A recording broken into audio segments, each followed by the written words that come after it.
This man makes his son come home before dark every single day. If his son gets home even 1 minute late, he immediately starts yelling at him. You're late!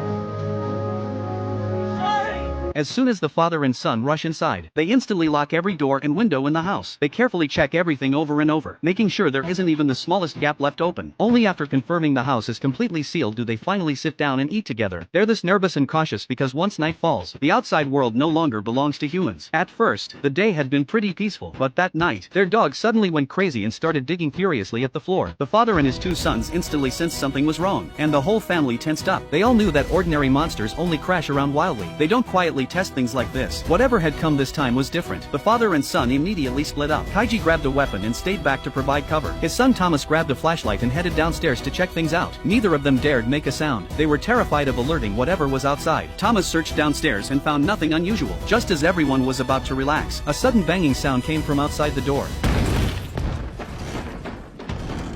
The knocking had a pattern to it. It wasn't random at all. That confirmed their suspicion. This monster was intelligent. Kaiji and Thomas quickly pressed themselves against the door and held it shut with all their strength. Neither of them said a word. The only sound was the shaking of the door. The quieter it got, the scarier it became. Every second kept everyone on edge.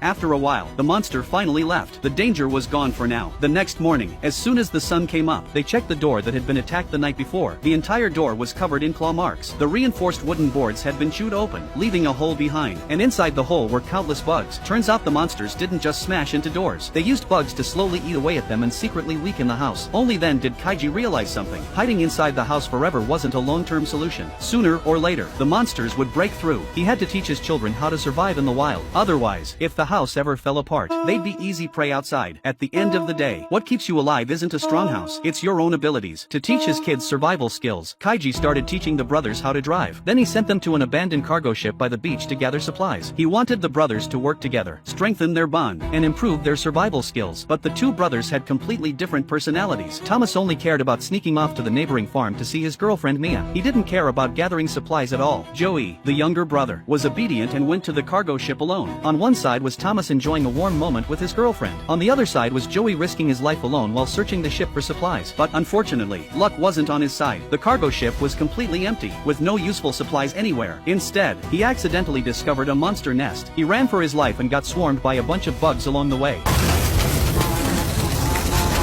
After barely making it out alive, the car suddenly broke down. The sun was about to set, and once darkness fell, the monsters would come out. Joey was panicking, but he didn't lose his cool. He quickly figured out what was wrong with the car. After fixing it, he rushed home before nightfall. Meanwhile, Thomas had been spending so much time with his girlfriend that he completely forgot about the time he promised to meet his brother. On his way home, he accidentally fell into a massive crack in the ground and got knocked unconscious.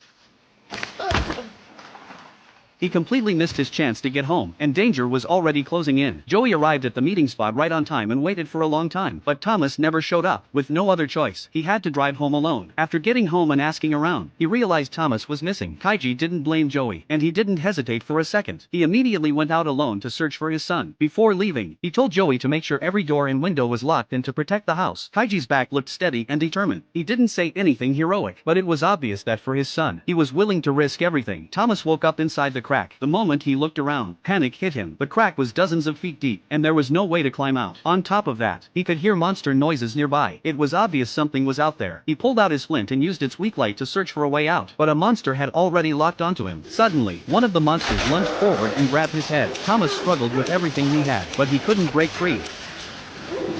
Just when he was about to be eaten alive, Kaiji arrived in time. He stabbed the monster with a knife and saved Thomas. They were too exhausted to make it back home overnight, so the father and son hid inside a small cave, blocking the entrance with rocks and waiting for sunrise. Meanwhile, Joey stayed up all night guarding the house. He was so exhausted that he accidentally forgot to close the peephole cover. That mistake gave the monster an opportunity.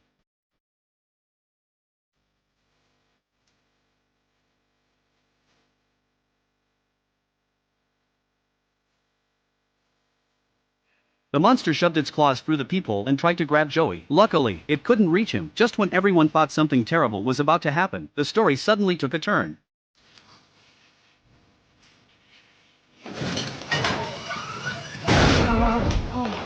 This was actually Joey's plan all along. He intentionally wanted to lure a monster inside and capture one alive. He wanted to find out what its weakness was.